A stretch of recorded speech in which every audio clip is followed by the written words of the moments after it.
96%價值蒸發，小巴牌800萬部跌到30萬，中環中心腰斬，香港50年致富神話係咪真係徹底玩完？曾經穩賺唔蝕，被視為香港硬通貨嘅稀缺資產，短短幾年就直接蒸發96%價值，有千萬天價跌到近乎廢紙價，唔少富豪同普通投資者一夜之間跌入負資產泥潭。點解過去50年香港人靠借錢家就可以做到財富自由？而家呢套行咗半世紀嘅致富公式竟然徹底失效，點解就連坐擁100億身家、深耕行業半世紀嘅頂級大佬都避唔過資產冧價、銀行追債？今日我就用最直接、最貼地嘅邏輯，同大家拆解香港呢場無聲嘅世紀財富崩塌，睇清高時代點樣徹底終結，全程乾貨冇套路。睇完你會真正明白香港經濟週期有幾殘酷。好多老香港人同資深投資者都有一個根深蒂固嘅觀念：香港嘅稀缺資產永遠只升唔跌，只要你夠膽加、夠膽囤資產，時間自然會幫你賺錢。過去半個世紀，呢套邏輯養起咗無數家庭，亦造就咗唔少富豪。小巴牌照、中環甲級寫字樓、核心地段街，求其買入場揸，好似都可以穩穩升值。但去到2026年今日，所有固有認知都被徹底推翻，兩場橫開基層民生同頂級資本市場嘅資產崩盤，狠狠撕爛咗香港維持50年嘅財富神話。冇例外，亦冇僥，無論大戶定細戶，全部都俾週期收割。我哋先由最貼近香港基層、最貼地嘅資產崩盤講起。好多普通人可能買唔起豪宅或者寫字樓，但一塊細細嘅公共小巴牌照，曾經係無數香港中產同小老闆嘅財富底牌，亦係香港最傳奇嘅金融化民生資產之一。好多人唔知道，香港小巴牌照根本唔只係一張營運資格，佢曾經係香港最穩陣嘅投資工具，甚至被當成同黃金一樣嘅硬通貨。一切源頭要追溯到1969年港英政府定下嘅一條硬規矩：全港公共小巴總量永久凍結，固定喺4350個名額，永不增發，供應被徹底鎖死，令呢塊細細嘅牌照慢慢脫離營運本身嘅價值，變成超級金融投資品同埋市場炒作嘅核心標的。早喺上世紀70年代初，一塊小巴牌照只係買2萬港元左右，普通人努力儲錢都仲買得起。隨住香港經濟起飛，城市人口急增，公共交通需求大升，小巴牌照價格開啟咗幾十年單邊暴升嘅行情。去到2011年至2015年高峰期，一塊紅色小巴牌照嘅市場成交價甚至被炒到接近800萬港元，短短40幾年，升幅足足400倍。呢個就係香港最瘋狂嘅造富故事之一。更加誇張嘅係，圍繞住一塊小巴牌照，香港仲衍生出一套非常成熟亦非常進取嘅地下金融生態。各大車行就好似影子銀行咁，專門對接普通投資者。正規銀行更加大開，針對小巴牌照提供高達80%甚至90%按揭，即係話你只要拎出1成本金，就可以撬動接近1000萬嘅資產。而且行內默認玩法係只還息唔還本，靠極低自有資金，近乎零成本嘅坐住賺牌照升值同日常營運租金。喺當時嘅市場環境入面，呢套玩法穩陣到離譜，幾乎冇人覺得會爆。所有人都默認牌照只會升唔會跌，加得越大賺得越多。但邊個都估唔到，幾重致命打擊會一波接一波殺到，直接撕爆呢個維持咗幾十年嘅泡沫。第一個致命衝擊就係港鐵網絡全面擴張。以前小巴最核心嘅價值就係補足地鐵同巴士覆蓋唔到嘅通勤死角，做短途接駁同通宵出行。但近年港鐵路線愈開愈密，車站覆蓋愈來愈陰，班次又增加，直接搶走小巴最核心嘅客源。小巴以前嗰種不可取代性幾乎跌到零。第二個衝擊係行業內部嚴重老化，小巴司機年齡愈來愈大，後生仔又冇乜人肯入行，司機荒一年嚴重過一年，人工成本、營運成本一路升，通宵線、偏遠線因為冇人揸，又冇乜人搭，大批路線索性停辦停駛。最致命嘅最後一擊就係2015年之後開始嘅全球美元加息週期。過去幾十年，香港長期處於低息環境，浮息貸款利息好低，車主靠營運租金已經可以輕鬆蓋過每月利息。但加息之後，利息成本直線抽升，好多車主每個月要俾嘅貸款利息已經遠遠高過小巴營運租金，變成預做預要倒貼，幾重壓力一齊爆，小巴牌照嘅天價泡沫正式爆破，而且跌得快到令人措手不及。2016年一塊小巴牌照仲買到520萬港元，2024年已經跌到90萬，去到2026年而家市場價只剩30萬港元左右，由高峰接近800萬，跌到今日只剩30萬。一塊牌照超過96%嘅市場價值直接人間蒸發，呢個根本唔係普通調整，而係徹徹底底嘅價值毀滅。再睇一組更加扎心嘅行業實況，2026年4月底，全港4350架登記公共小巴入面，足足有300架處於閒置狀態，冇領牌，冇落地營運，基本上完全停擺。其中紅色小巴190架，綠色小巴110架。公共小巴總商會主席凌志強坦言，而家好多車主寧願架車擺喺度蝕錢，都唔願意落地營運。核心原因就係疫情之後，香港人生活習慣變晒，後生仔夜晚出街消費、行街消遣少咗好多。以前最賺錢嘅通宵小巴線大批停辦，行業一路萎縮，司機收入亦大跌，根本吸引唔到新人入行。最後變成惡性循環。至於仲頂住做嘅專線小巴營辦商，一樣行得好辛苦。而家買一架全新小巴，成本已經超過70萬港元，再加高額保險、日常維修同場地雜費，喺而家咁淡嘅市道，根本冇乜利潤空間。大家只可以步步為營，勉強頂住。最慘嘅其實唔係資產縮損，而係當年高位接貨嘅投資者，以前用700-800萬天價買牌，再高借錢上車嘅車主。而家個牌只值30萬，就算忍痛平買，分分鐘仲要倒欠銀行一大筆。銀行一旦重新估值，發現抵押品價值遠低過貸款餘額，就會即刻啟動追貸，限期叫車主補差額。好多普通投資者、小老闆就係咁被徹底鎖死，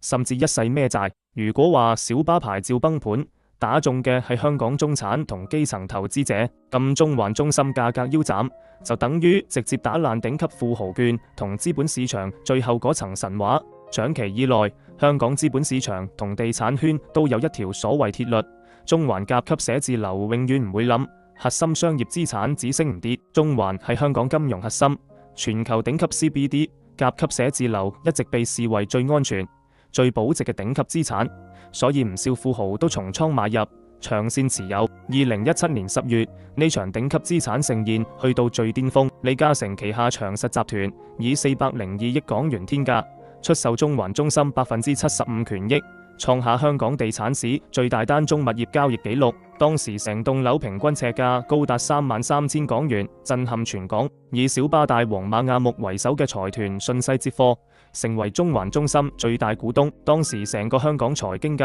地產界都一面倒睇好，大家都認定中環核心寫字樓只會越來越貴，永遠保值。到咗2018年，部分高層單位每尺成交價更加被炒到4萬港元以上，泡沫吹到極致。但高峰之後就係斷崖式下跌，短短幾年神話徹底破滅，幾重利淡因素一齊爆，直接壓垮中環頂級商業地產。首先係全球疫情衝擊，遙距辦公全面普及，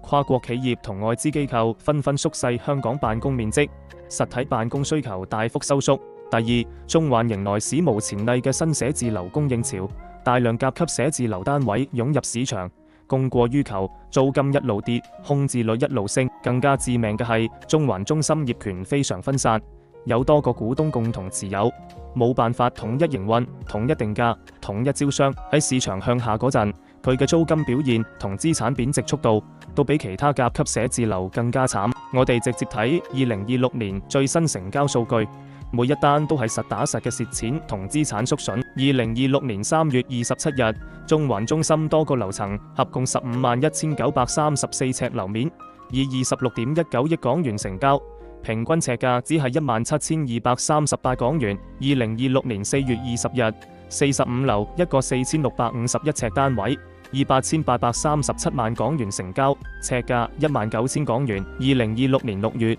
，58樓單位尺價2萬港元，46樓單位更加低至18500港元一尺。對比2017年33000港元嘅入手均價，而家成交尺價普遍得返18000至19000港元，整體跌幅高達42%至44%。接近腰斬。短短唔夠10年，一棟頂級地標商廈直接抹走接近40%價值。所謂中環甲級寫字樓永不崩盤嘅神話，最後都變成笑話。好多人唔明商業地產貸款有幾殘酷，呢點一定要講清楚，因為佢就係唔少富豪翻車嘅核心原因。普通住宅按揭，只要你準時供款，冇逾期，就算樓價大跌，銀行一般都唔會隨便追債收樓。但商業寫字樓同商貸款規則完全係另一回事，可以話冷酷得多。所有商業物業貸款基本上都係3至5年短期貸款，冇住宅按揭嗰種超長分期緩衝，而且仲有好嚴格嘅按揭清數條款同補倉機制。簡單講，銀行隔一段時間就會重新估值，一旦抵押品估值跌咗，低過剩餘貸款水平，銀行就會即刻啟動追貸，要求業主喺好短時間內補返一大筆現金差額，冇乜人情，亦冇幾多緩衝，只要估值唔達標，就要即刻補錢，補唔到就可以直接拍賣物業，再追收欠款。呢個就係唔少頂級投資者翻車嘅終極陷阱。而呢場有小巴一路燒到商廈嘅世紀資產崩盤，最後仲引爆咗香港頂級富豪圈一單極震撼嘅風波，亦打破咗華人社會流傳已久嘅人死債燒觀念，令全香港睇清金融市場最冷酷嘅一面。講起馬亞木，好多香港人都唔陌生，佢可以話係香港傳奇草根富豪，原名馬木林，上世紀30年代出生，50年代身無分文，一個人嚟香港，白手興家，由零開始打拼。佢準確捉住小巴牌照永久凍結嘅時代紅利，創立冠營車行，一步步掌握小巴路線同大量牌照資源。高峰期手上有全港最多小巴車輛同專線，被業界叫做小巴大王。佢唔止做基層交通生意，仲大手買入頂級商業地產，攞到中環中心大量權益，成為呢棟地標商廈最大股東。外界估計佢個人同家族身家輕鬆過100億港元，絕對係頂級豪門。2017年用402億港元接貨中環中心，更加成為佢商業生涯最巔峰嘅一筆投資，一度被視為業界經典。2024年3月17日，96歲嘅馬亞木離世。按一般人理解，一位100億身家嘅傳奇富豪離世，家族應該可以順利接手資產，繼續過富貴生活。但現實完全相反，佢一離世，反而直接引爆一場巨大債務危機。馬亞木生前最引以為傲嘅2大核心資產，喺佢離世之後竟然一齊崩。重倉持有嘅小巴牌照由幾十億價值蒸發到只剩零頭，中環中心寫字樓資產亦縮損接近40%，100億資產市值大幅腰斬。但資產縮損仲唔係最致命，真正壓垮家族嘅係佢生前為咗建立商業帝國，調動大量資產而簽落嘅巨額銀行貸款同個人無限擔保。商業圈好多大佬都中意用個人擔保加，唔一定用公司資產抵押，而係靠自己信用調動巨額資金。表面睇好風光，其實風險可以大到冇底。隨住資產暴跌，現金流斷裂，所有債務同擔保責任就由遺產繼承人接手。以前睇落係100億遺產，轉眼變成孭住巨額負債嘅燙手山芋，隨時爆煲。有業內評論直言，馬亞木佈局嘅小巴、地、商廈3大資產賽道喺而家個市全部失靈。以前無往而不利嘅高玩法，喺加息週期同消費萎縮之下，反而變成索命枷鎖。2025年，交通銀行正式入稟法院，申請宣告已故馬亞木破產。呢一下直接震撼成個香港金融界。案件喺2026年2月首次聆訊，6月16日因為未能揾到破產管理人，押後到7月14日。最後雙方協商之後，交通銀行喺7月14日撤回破產申請。就算最後撤回申請，但銀行向已故擔保人嘅遺產追債，呢種罕見做法已經徹底打穿市場認知。一直以來，香港銀行界都有一種默契，擔保人離世之後，銀行通常會俾家屬一啲時間協商，唔會高調打官司，步步進逼，多少都會顧及人死債燒呢種華人倫理觀念。但今次銀行連人情都唔再講，因為壞賬風險已經逼到埋身，大量小巴牌照同商業物業抵押品價值跌到好低。如果銀行唔主動追債，唔追回欠款，巨額壞賬就會直接打擊銀行業績同資本充足率，甚至引來監管嚴查。去到生存風險面前，所有人情世故同業內慣例都可以即刻失效。而且根據香港嚴格嘅遺產承辦規則，如果家屬太早將死者嘅現金、股票、物業等遺產分晒之後，銀行再追債，就可能出現冇資產可以抵扣嘅情況，銀行壞賬就會真正坐實，所以銀行先至會不惜撕破面，高調輕重，死守自己權益。呢啲絕對唔係個別例子，而家香港金融市場類似追債風波其實一單接一單。連鎖海皇粥店兩位創辦人因為替旗下餐飲公司擔保500萬貸款，剩低376萬本息無力償還，被銀行入稟追討。其中一位創辦人早已被頒令破產，已故往鄧成波個仔同樣面對3宗破產呈請，豪滿債務危機早就唔係罕見事。為咗填補巨額貸款缺口，應付銀行追貸，馬亞木家族一改幾十年只買唔買、長線收租嘅做法，由2025年開始持續低調沽售中環中心優質單位，全部都係蝕住套現，含淚離場。2026年7月8日，馬氏家族再次沽出中環中心46樓2個單位，合共套現2.68億港元，其中較大單位尺價19,700港元，細單位尺價只得18,500港元。對比2017年入手成本，每尺蝕超過14,000港元，整體蝕幅超過40%。大家一定要睇清楚本質，呢啲沽貨絕對唔係高位置戶，而係絕境求生。每一筆套現返嚟嘅錢，幾乎都要用嚟填銀行貸款缺口、保抵押品差額同還高息。以前風光無限嘅百億商業帝國，而家變成流動性危機嘅犧牲品。家族榮耀最後反而變成日日都要擔心嘅債務炸彈。講到呢度，大家應該睇得好清楚，而家香港出現嘅資產崩盤、債務爆煲、富豪翻車，根本唔只係幾單投資失誤，而係香港維持咗50年嘅核心致富邏輯正式宣告失效。過去半個世紀，香港普通人同富豪嘅致富公式都好簡單直接，而且屢試不爽，認準政府限量供應嘅稀缺資產，例如小巴牌照、核心地段商、中環甲級寫字樓，之後大膽加，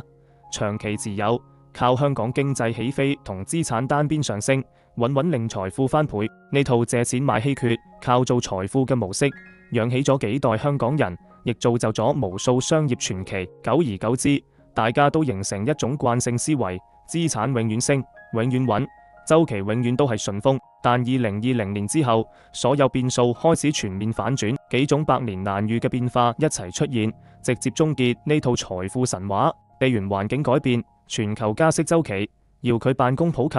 人口同消費習慣轉變，城市交通格局重塑，以前支撐資產上升嘅底層條件幾乎全部改晒。美聯儲啟動嘅激進加息週期，徹底打爛香港維持幾十年嘅低息環境。舊有貸款利息成本急升，大量資產租金收入根本蓋唔過利息開支，變成長期負現金流。市道好嗰陣，銀行積極放貸，全民加；市道一轉差，資產價格暴跌，壞賬爆發，成個金融體系都要承受巨大壓力。而家全港大約3至4成商業商廈業主已經陷入資不抵債同負資產困境，銀主盤一批批湧出。上環299 QRC 商廈由2018年21億高位跌到6.1億二手，跌幅超過70%。觀塘頂級甲廈綠景 Neo 2019年90億成交，而家估值只剩30億，仲直接被銀行接管。小巴牌由800萬跌到30萬，中環中心尺價由33000跌到18000，頂級商廈甚至腰斬再跌70%。呢啲全部都唔係獨立嘅價格波動，而係香港高財富時代正式落幕嘅鐵證。而銀行嘅追貸機制同補倉條款就成為壓開投資者最後一根稻草。而家香港商、寫字樓業主跌入一個兩難死局，唔敢減租，唔敢空置，又唔敢繼續長揸。減租會壓低物業估值，可能觸發銀行追貸；空置就冇現金流，還唔到利息，繼續持有就只會一路蝕，如吐如深。最後好多商戶同業主被逼結業離場，全港吉同銀主盤越來越多。就連香港財政司司長陳茂波都公開回應，政府已經高度關注房企同投資者嘅資金鏈壓力，金管局亦成立專責小組同銀行協調，避免純粹因為資產估值下跌就盲目追貸，強行平倉。但市場連鎖反應同投資者信心下滑，早已經唔係咁容易扭轉。以前大家深信嘅大到不能倒、稀缺就永遠保值神話，喺冷酷經濟週期同債務面前，全部被撕碎。無論係手揸千萬牌照嘅小老闆，定係坐擁百億資產嘅頂級富豪。只要過度依賴單邊升市，盲目加高，忽視現金流風險，最後一樣有機會逃唔過爆煲。呢場由基層一路使到頂層嘅世紀財富洗牌，俾所有普通人同投資者一個好深刻嘅警號。過去50年，香港係玩家嘅天堂，未來香港可能真正進入現金為王、流動性為王嘅年代。盲目加跟風炒稀缺資產，單靠資產一路升嘅舊時代邏輯已經越來越行唔通。識得留現金，控制風險，守住穩定現金流，拒絕過度負債，唔再迷信資產神話，亦唔再盲目跟炒，先至係未來經濟風浪入面最實際嘅生存法則。好多人總覺得經濟週期、資產崩盤離自己好遠，但其實每一次頂層財富邏輯轉變，最後都會落到每一個普通人身上，影響你嘅收入、資產同生活。睇完今日呢條片，你身邊有冇朋友因為加投資、持有小巴牌照或者商業物業而蝕錢？你又覺得香港資產價格仲有冇機會回暖翻身？歡迎喺留言區講低你嘅睇法。如果你中意呢類深度拆解香港經濟、睇透財富底層邏輯嘅乾貨內容，記得俾個 like、訂閱同分享。我會繼續帶大家睇清香港樓市、金融同經濟週期嘅真實冷暖，盡量避開未來可能出現嘅投資陷阱。